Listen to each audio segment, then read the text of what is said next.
বৃষ্টিকে উপেক্ষা করে ছাত্র আন্দোলনের প্রতি সংহতি জানিয়ে ঢাকা সহ সারা দেশ উত্তাল হয়। আন্দোলন ঘিরে পুলিশ, ছাত্রলীগ, যুবলীগ আন্দোলনকারীদের ত্রিমুখী অবস্থান দেখা যায়। আন্দোলনের অংশ হিসেবে জাতীয় প্রেস ক্লাবের সামনে বিভিন্ন বিশ্ববিদ্যালয়ের শিক্ষক ও শিক্ষার্থীদের উপস্থিতিতে পালিত হল দ্রোহযাত্রা সমাবেশ। এ সময় তারা গান, কবিতা, পথনাটক পরিবেশন করেন।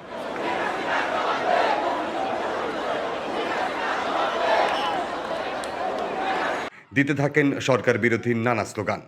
একজন আন্দোলনকারী বলেন, সরকার হবেন জনগণের রক্ষক। কিন্তু আমরা এখানে দেখতে পাচ্ছি সরকারি বাহিনী, সরকারি পুলিশ, মিলিটারি, সরকারি র্যাব, বিজেপি, যারা আমাদের ট্যাক্সের টাকায়, যারা মূলত জনগণের রক্ষাকর্তা, তারা এখন জনগণের উপর সরাসরি হামলা করছে।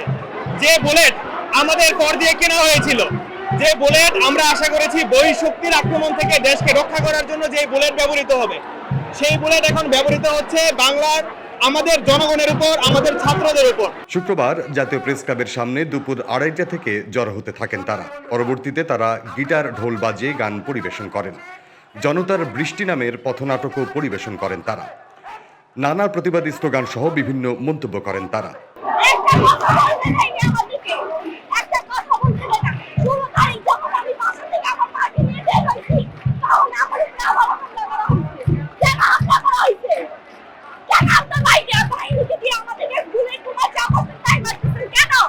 বিকেল 3:30টায় তাদের সমাবেশ শেষে প্রেস ক্লাব থেকে শহীদ মিনারের উদ্দেশ্যে রওনা হন তারা। সমাবেশ চলাকালে প্রেস ক্লাবের সামনে বিপুল সংখ্যক পুলিশ সদস্যদের উপস্থিতি লক্ষ্য করা যায়।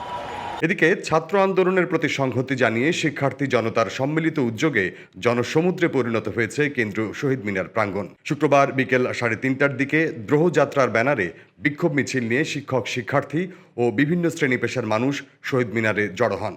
তাদের স্লোগানে উত্তাল হয়ে ওঠে কেন্দ্রীয় শহীদ মিনার প্রাঙ্গণ।